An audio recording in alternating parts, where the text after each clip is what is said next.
Coming up on the Serve today, Kelly Evenden, former New Zealand great, now the Davis Cup captain, is going to join us out of Seattle a little later on, where your chance to play You Cannot Be Serious as well and get into that corporate box. And we've got a bit of tennis news for you as well, but we have a guest in studio, and that is Amrit Rai from Platform Sports Management. Amrit, g'day mate, thanks for coming into the studio. How you doing? Yeah, good man. No, thank you so much for having me. Look forward to chatting with you today. Yeah, mate. Tell us a little bit about Platform Sports Management and what it is you actually do. Yeah, so what we do is we help student athletes secure sports scholarships within the American college system. I started this company back when I was 22 years old, grew up in tennis, but there wasn't really many opportunities for student athletes back then. I'm talking like 2010, so I was a while back. Yeah. And in order to get a scholarship to the States, it was pretty much college coaches coming to the athlete as opposed to athletes trying to find scholarships on their own.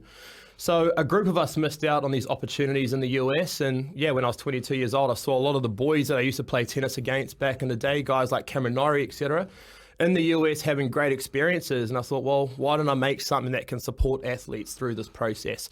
And so I've been doing it now for the last 7 years. We've had 260 athletes currently competing in America, which is great across a number of different sports. But yeah, tennis is our bread and butter, that's for sure. Yeah, cool. I was going to ask you about the variety of sports, because we have seen.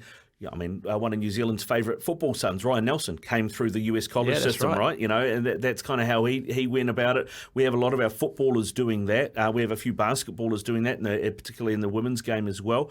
So the split of your athletes, what was it, 260? How many are tennis? How many are other things? Oh, actually, our largest sport that we work with is definitely soccer. And sorry for the Kiwi fans for me not saying football, but I'm just used to the American lingo now, right? So if I say football, they'll be over there in shoulder pads. But look, soccer is definitely our largest sport. More people play it. But we've placed tennis players from 13 different countries from around the world. And what's really amazing about the college system is that back when I was a teenager, I thought that you had to be the best of the best, like a Amrit Rai, who was like top 20 in the world for juniors, in order to get a scholarship in the States. But what I found is that's not actually true. There's so many levels within the college system. I mean, we placed a golfer in America on a golf scholarship, and he's only been playing the sport for 3 years. We've got a soccer player that's in the second 11 high school team, and he was coming off the bench, and he's in the States now playing. And so hopefully, me saying that gives a lot of athletes out there hope that they can go to the States and have a wonderful experience in the US for 4 years. Yeah, well, that's the thing. I mean, the scholarship system, the way it works, particularly with sports, I think it works really well on both fronts, because you don't get the free ride unless your grades are there, right? So you still got to do the mahi on that side. Yeah, there's a reason why they call it student-athlete, not athlete-student. You have to become a good student in order to go to the States. But, look, there's a number of systems put in place. Even if there's an athlete that might not have the best sporting resume and might have average grades, they still can go to the States on a cost-effective strategy. There's the junior college system there for a reason. And the junior college system is a 2-year community college system. And then once you complete your 2 years, you get your associate's degree, and then you cross-credit everything over to a 4-year school and do your final 2 years and still graduate with the bachelor's degree. A guy that's a good friend of ours, his name's Sefa, he's a Division I water polo coach. He graduated from Cal Berkeley, but he started at a junior college. So there's a number of opportunities out there for athletes, and what we do is we try to find the right fit for those athletes when they're looking to go to the States as well. How many? This show is really about the ASP Classic, the Aussie Open. That's kind of what our focus is. But we know that there's a play-in tournament this time around for the ASP Classic, right? To get that wild card, rather than just randomly giving the wild card to maybe our best performing player of the last 6 months or whatever. So it's rewarding people who are on form at the right time, peaking at the right time. How many of those guys that are going to be in that play-in tournament have gone through the US college system, or are there any that are still looking for that opportunity? Well, look, KP Panu. KP Panu, we saw him on TV One News the other night, which was great to see him. And I've known KP since he was like 10 years old. He's a great young man. And he went to the States, and he went to a Division II school called Columbus State, finished the number 1 in college, and has had one hell of a pro career since he graduated university. And, I believe he'll be in that play-in tournament. He would have a great opportunity there, which is cool. And it's also good to see like a lot of the younger kids coming through that have got Division I scholarships lined up that are going to be, snipping at the heels. You've got Jack Jack Lautitz as well, that recently last week in the pro tournament in Wellington, I think he got through to the third round. He was working with us. He's now going to University of Kentucky in August, I should say this year, but we're not quite there yet, but in August very soon. And so it's a great opportunity for that. And isn't it fantastic just to see so many quality players in New Zealand? Yeah. Well, I mean, how does playing in a tournament like the one you talked about in Wellington, which is that an ITF level tournament? Yes, that's right. It's a Futures 15K pro tournament. So if you play in that, can you still be eligible for scholarships? Because I know there's rules around being pro and not being able to be pro to get a scholarship. Well, look, the landscape in America is changing. They've got this name, image, and likeness rule. So they've passed laws now saying that athletes can get paid based on name, image, and likeness, which is definitely changing it up. And if you heard of Uninterrupted, it's this platform that LeBron James started and his company, and they got the mayor of California or the governor of California involved in it, and they said, look, the reason why I didn't go to the States was because I had to put food on the table for my mum, and I couldn't do that in college. Well, now the NCAA are working with people in that area that bring a lot of people to come to these large sporting events in the college scene, and they're rewarding them financially as well, which is great. Now, tennis there's always been a rule that you can earn up to $10,000 in prize money as long as you declare it and still be eligible. So that's great. And there's a lot of tennis players that were playing in that ITF tournament, that pro tournament in Wellington recently, that are from college. You got James Watt, who was the runners-up of the tournament. He's at a Division I school in California. You had George Stoop, that's currently at LSU right now, having a great career there. So it's awesome to see a lot of people going to college. And I was actually talking to John Isner about this. My brother was a young fella, just a hitting partner back then, and it was at the ASB Classic. I think it might have been in either 18 or 19.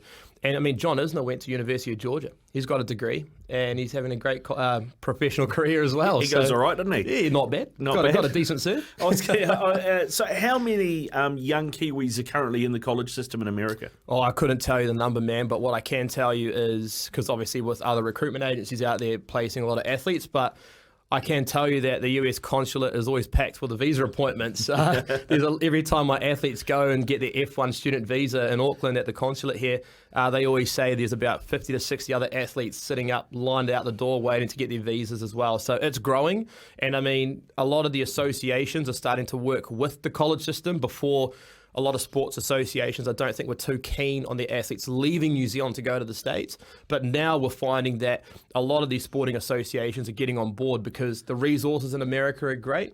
And, why swim upstream? Yeah, well, 100%. I mean, for most part, like, for example, say Tennis New Zealand, we can't offer to these young players up and coming the same exposure to top talent, to top opponents on a regular basis that they can if they get in the US, right?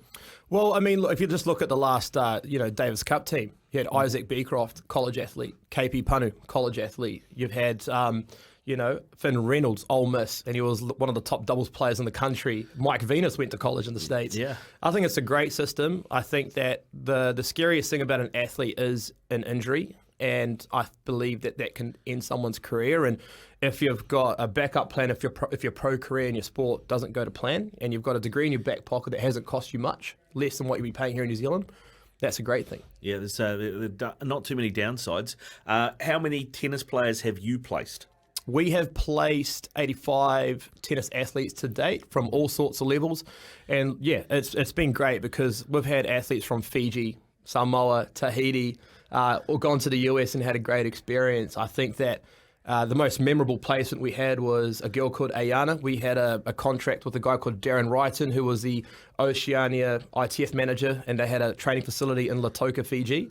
And we placed Ayana into college, and she called me 2 years ago in tears. And as a recruiter, when an athlete cries and you hear tears, you panic. Something's gone wrong. Yeah. And it was tears of joy. And she said that she didn't just top her engineering school in her senior year, she topped the entire senior class and got a Forbes Fortune 500 job. And wow. Yeah, just wanted to thank us, and for me, that was the highlight for me. So it's been great working in the tennis recruitment, especially since my dad Rakesh is a great tennis coach, and I grew up in the sport. Yep. But yeah, I just love working as a sport man in general and helping keen tennis players going over there. Well, speaking of family, you got a brother who goes all right. Yeah, he's not bad. He's all right. I do have a 4-1 record over him, though. I just want to make that clear. Yeah, let's get that out there. How did you feel personally when they announced that instead of giving our top tennis player, which would have been Ajit, the wild card, they're going to have the play-in tournament? Were you torn on that? Not really. I mean, look, at the end of the day, things were done in the past in a particular way. They gave, I guess, wildcards to their best players, and now they want to change the format, and we'll just have to wait and see how that unfolds, really. Yeah, well, I mean, we've got these ITF tournaments. You talked about Wellington. I believe there's one. Is there one in Tauranga as well? Yeah, I was actually just on the phone to Ajit this morning. He's arrived in Papamoa last night, and he was FaceTiming me on the beach. Looks like quite a nice setup, eh? Mate, there's worse. I've got a couple of mates that live down there. Honestly, one of them has never had, I don't think he'd ever seen a surfboard before he moved there, and now he lives on one pretty much. But yeah, so we've had Wellington, we've got the Tauranga ITF tournament. Yep. Now we have this playing tournament before the ASB. From an outside point of view, someone who's not involved in tennis, I like it because it feels like we get some continuity in terms of our local players having opportunities to play in a bunch of really high caliber tournaments back to back to back. Yeah. What's your take? Yeah, I mean, look, I don't know the tournament director for the ASB Classic, so obviously it's a new tournament director with Carl Budge leaving, and they're bringing in a new approach to it, and it'll be great to see how it unfolds. But look, all Ajit's doing right now is just working hard and just staying ready. So we've just got to wait and see how he does. He had a great week in Wellington, which was cool. And I mean, Ajit spent a lot of time in Wellington. I lived there for 8 years. My sister lived there, Ashna, for 8 years as well. So my sister was down there supporting him. So just see how he carries his momentum into this week. And it's in the hands of purely the tournament director and obviously TNZ. So we just got to wait and see. In terms of the ASB Classic, how important is that for young players in New Zealand tennis? I mean, it's a great opportunity, I guess, for a lot of athletes. You don't really get to play in these large sporting events that often. So, when you get an opportunity to play in a large sporting event in your home country, it is pretty special. Yeah, very special. And the way that it piggybacks onto the Aussie Open, I mean, are there any players that you would say, hey, keep an eye out for this name? They might even be playing boys rather than being playing men's or girls instead of playing women's that might play in those playing tournaments that you have in for the Australian Open? Are you talking in regards to New Zealanders? Yeah, to Kiwis, yeah. Yeah, I mean, look, there's some boys out there that are having some great runs. I mean, look at James Watt. He's a college athlete in California.